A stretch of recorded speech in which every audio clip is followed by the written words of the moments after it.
Hello everyone, welcome back to my channel और मैं हूं निधि।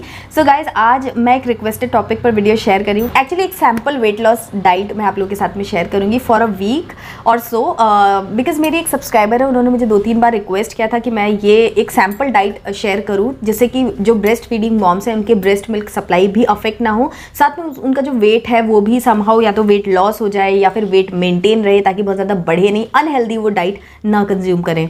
सो ये टॉपिक थोड़ा सा डिले हो गया, इसके लिए मैं सॉरी बोलना चाहती हूँ, लेकिन आज मैं आप लोगों के साथ में वही जो वीडियो है वो शेयर करूंगी। तो चलिए बिना किसी देरी के आज का वीडियो स्टार्ट करते हैं। तो गाइज, आगे बढ़ने से पहले एक छोटी सी रिक्वेस्ट करना चाहूंगी कि अगर आपने मुझे इंस्टाग्राम पर फॉलो नहीं किया तो इंस्टाग्राम पर फॉलो कर लीजिए। वहाँ पर मैं बहुत सारे इस तरीके के pregnancy parenting related post update करती रहती हूँ।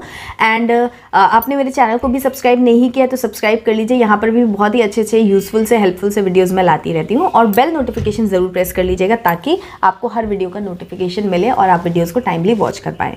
सो चलिए बात करते हैं वेट लॉस डाइट के बारे में फॉर ब्रेस्ट फीडिंग मॉम। तो सबसे पहली चीज़, जो भी लोग ब्रेस्ट फीडिंग करा रहे हैं, अगर उनको बेबी डिलीवर किए हुए 1 मंथ हो गया है, 1 मंथ अभी कंप्लीट नहीं हुआ है, तो उन लोगों को मैं बोलूँगी कि आप बिल्कुल भी वेट लॉस के ऊपर मतलब सोचना भी गलत है आपके लिए, क्योंकि आपका जो एटलीस्ट 1 मंथ या सवा महीने का जो बोलते हैं पीरियड जो होता है 45 डेज़ का, वो आपका रिकवरी पीरियड है। उस टाइम पर आपको सिर्फ और सिर्फ आपकी रिकवरी के बारे में सोचना चाहिए, क्योंकि इंटरनल रिकवरी बहुत इंपॉर्टेंट है। ऊपर से आप बहुत ही फिट दिख रहे हैं, बट इंटरनली अगर आपको कोई प्रॉब्लम हो गई तो वो लाइफ लॉन्ग बहुत ज़्यादा आपको पेन देने वाली है। सो इसलिए आप 1 मंथ तक कोई भी चीज़ें नहीं, बस अपना जो भी चीज़ें हेल्दी वे में, नॉन ऑयली फूड और जैसे भी आपको मिल जाए आप वो कंज्यूम करते रहिए। और साथ में डिटॉक्स वाटर जो होता है, मतलब जीरा पानी, इन्फ्यूज्ड वाटर जिनको बोलेंगे, जिसमें जीरा पानी, सौंफ का पानी या फिर अजवाइन का पानी, मेथी का पानी, ये आप गुनगुना कर करके दिन भर में जितना हो सके उतना कंज्यूम कीजिए। ये आपको इंटरनली क्लीन भी करने में हेल्प करता है, आपका जो बॉडी सिस्टम है उसको क्लीन करता है, साथ में आपके मिल्क प्रोडक्शन को भी इन्हेंस करता है। सो ये चीज़ मतलब छोटा सा डिस्क्लेमर था। अब बात करते हैं डाइट की। तो जब आप ब्रेस्ट फीडिंग मॉम होते हैं तो आप बहुत ज़्यादा एक्सरसाइज करना या बहुत ज़्यादा एक्टिव नहीं हो पाते हैं, थोड़ा सा बेबी के साथ आप ज़्यादा इंगेज रहते हैं, तो आप बेहतर है कि आप अपनी जो डाइट है उसको आप छोटे छोटे मील्स में डिवाइड कर लीजिए। करीब 6 to 8 मील्स जो होती है आपकी, मेन 3 मील्स जो हैं ब्रेकफास्ट, लंच एंड डिनर, वो तो है ही। उसके अलावा बीच बीच में आप थोड़ा थोड़ा स्नैकिंग करते रहिए। वो आपके मेटाबॉलिज्म के लिए काफ़ी अच्छा रहता है, आपका खाना डाइजेस्ट हो जाता है, एक्यूमुलेट नहीं होता है, जिससे कि आपका वेट गेन होने का चांस जो है वो कम हो जाता है। नेक्स्ट जो चीज़ है वो ये कि आप पानी ज़्यादा से ज़्यादा पीजिए। और मैं आपको हाईली रिक्वेस्ट करूँगी कि आप दिन भर में करीब 1 से 1.5 लीटर इन्फ्यूज्ड वाटर जो होता है वो आप ज़रूर से कंज्यूम कीजिए। वो बहुत ज़्यादा ट्रिमेंडस रिजल्ट आपको देगा, आपके वेट लॉस में भी, आपके मिल्क प्रोडक्शन में भी और आपके ओवरऑल रिकवरी में भी। सो इन्फ्यूज्ड वाटर में, जैसे कि मैंने बताया, जीरा का पानी आप बना सकते हैं। जो भी आपको बनाना है आप सुबह या फिर 1 रात पहले बना करके रख लीजिए और अगले दिन उसको कंज्यूम करते रहिए। कि आपको कुछ चीज़ें हैं जो अपनी डाइट में डेली बेसिस पे इंक्लूड कर लेना चाहिए। एक तो है फ्रूट्स, जितना हो सके आप एटलीस्ट डेली 2 फ्रूट आप ज़रूर खाइए, चाहे आप इवनिंग स्नैक्स में खा सकते हैं, मॉर्निंग स्नैक्स में कभी भी खा सकते हैं। मतलब फ्रूट्स एंड वेजिटेबल्स का इंटेक आप बहुत ज़्यादा बढ़ा दीजिए। नेक्स्ट, प्रोटीन डाइट जो है वो आपकी डाइट में बहुत ज़्यादा होना चाहिए। प्रोटीन वाली चीज़ें लाइक पनीर है या फिर दही है या फिर बटर मिल्क वगैरह ले सकते हो, या कोई भी ऐसी चीज़ जिसमें कैल्शियम बहुत ज़्यादा हो, प्रोटीन बहुत ज़्यादा हो, वो सब चीज़ें आप लीजिए। लीफी वेजिटेबल्स को आप इंक्लूड कीजिए क्योंकि इसमें आयरन भी होता है। तो ये सारी चीज़ें आप ज़रूर से लीजिए डेली बेसिस पे। मतलब अपना आपके जो भी मील प्लान है उसमें एक ना एक टाइम आप ये सारी चीज़ें लीजिए। पोस्टपार्टम जब आपका चल रहा होता है पीरियड, तो उसमें आपके हर किसी के रिचुअल्स में होता ही है ये कि कुछ ना कुछ हर्बल मिक्स किसी ना किसी नाम से, कुछ लोग उसको पंजीरी मिक्स बोलते हैं, कुछ लोग हर्बल मिक्स बोलते हैं, जो भी आप बोलते हैं, जिनमें बहुत सारी आयुर्वेदिक हर्ब्स डाली जाती हैं। वो एक पाउडर बनाया जाता है जिसको कि आपको 2-3 महीने रेगुलर बेसिस पे, डेली बेसिस पे लेना चाहिए। वो बहुत ज़्यादा हेल्प करता है आपकी रिकवरी में भी और आपके वेट लॉस में भी और आपके मिल्क प्रोडक्शन में भी। तो चलिए फटाफट से अपना एक सैम्पल डाइट प्लान जो है वो शेयर कर देती हूँ मैं। तो सबसे पहले आप उठते से ही, सबसे पहले आप ब्रश करने के बाद 1 गिलास गर्म पानी आप ज़रूर पीजिए, डेली पीजिए। ये मतलब ऐसी स्किप करने वाली चीज़ नहीं है, डेली आप 1 गिलास पानी पीजिए। और उसके 10-15 मिनट के बाद आप 1 गिलास मतलब 250 to 300 ml के आसपास आप गुनगुना या फिर थोड़ा सा गर्म, जितना चाय हम पीते हैं उतना गर्म आप दूध लीजिए और उस दूध के साथ में वो जो हर्बल मिक्स मैंने बताया वो आप लीजिए। ये आपका डेली बेसिस पे होगा, मतलब इसमें कोई वेरिएशन आपको नहीं चाहिए, ये आपको डेली करना ही है।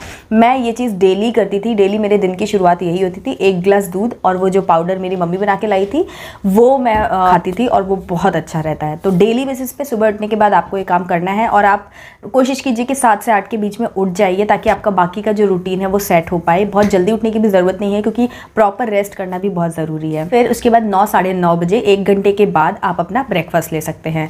तो ब्रेकफास्ट में आप कोई भी लाइट सा ब्रेकफास्ट ले सकते हैं, आप चाहे तो चीला ले सकते हैं। कोशिश कीजिए कि हाई प्रोटीन ब्रेकफास्ट अगर आप ले लें तो वो बहुत अच्छा रहता है ताकि आपकी जो दिन की शुरुआत है एक हैवी मील से हो जाए। तो उसमें आप दाल का चीला, जो मूंग दाल चीला बनता है, आप वो ले सकते हैं, उसमें पालक वगैरह ऐड कर दीजिए। या फिर आप नहीं तो बेसन का चीला बहुत ही क्विक बन जाता है, आप वो ले सकते हैं। या फिर जो भी आप कंफर्टेबली बना सके, इडली हुआ या फिर आपका जो सूजी की इडली हुई, सूजी का ढोकला, बेसन का ढोकला, पोहा, कोई भी ऐसी चीज़ जो आप कंफर्टेबली बना सकते हैं, आपके घर में बनी है, आप वो अच्छे से खा सकते हैं।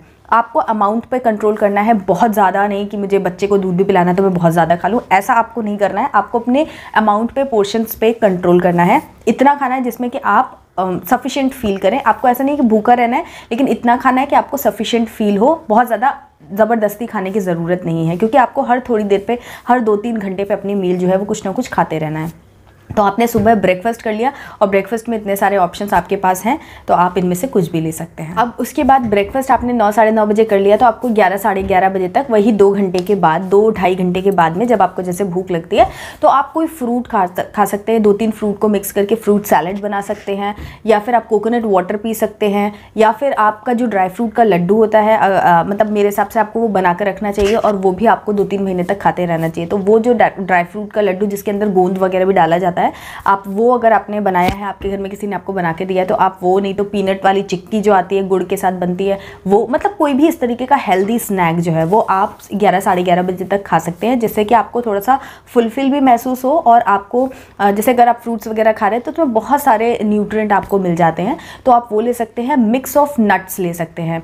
नट्स के बारे में मैं आपको एक चीज़ बोल दूँ कि आप कोई भी नट्स जो है वो सोक करके लीजिए, वो आपके डाइजेशन के लिए ईजी रहेगा। कोई भी रॉ नट्स को खाना अवॉइड कीजिए, चाहे वो बादाम हो, काजू हो, किशमिश हो, अंजीर जो होता है वो बहुत अच्छा होता है। तो वो सारे नट्स को आप सोक करके एक रात पहले ही रख लीजिए और आप जब भी आपको दिन भर में मन करे तो मतलब आप ऐसे कर सकते हैं, 6 बादाम ले लीजिए, 2 जो अखरोट होता है, 2 अखरोट की गिरी जो होती है वो आप ले लीजिए और अंजीर, इसको मिक्स, 2 अंजीर को सोक कर लीजिए। तो इतना जो ड्राई फ्रूट है इसको मिक्स कर लीजिए। तो आप एक बार में भी खा सकते हैं, चाहे तो आप 2 बार में भी खा सकते हैं। तो इस तरीके से आप सोक करके ही सारे ड्राई फ्रूट्स को खाइए।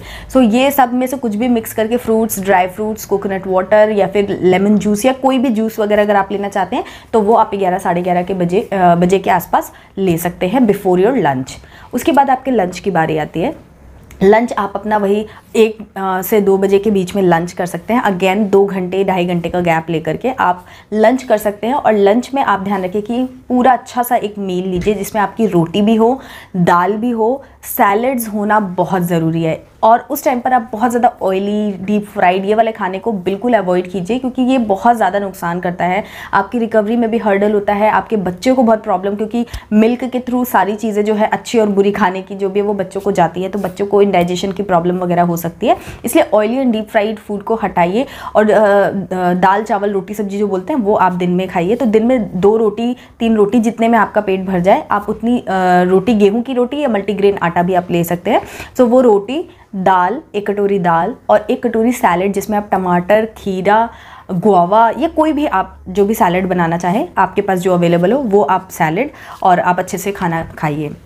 उसके बाद आप खाना खाने के बाद जो हम पानी पीते हैं तो वो पानी में आप कोशिश कीजिए कि जीरा वाटर या फिर सौंफ का पानी, अजवाइन वाटर या फिर मेथी का पानी, इनमें से कोई भी पानी जो आपने बना करके रखा है वो अपने हर मील के बाद में आप कोशिश कीजिए, चाहे वो ब्रेकफास्ट हो, चाहे वो आपका लंच हो या फिर डिनर हो।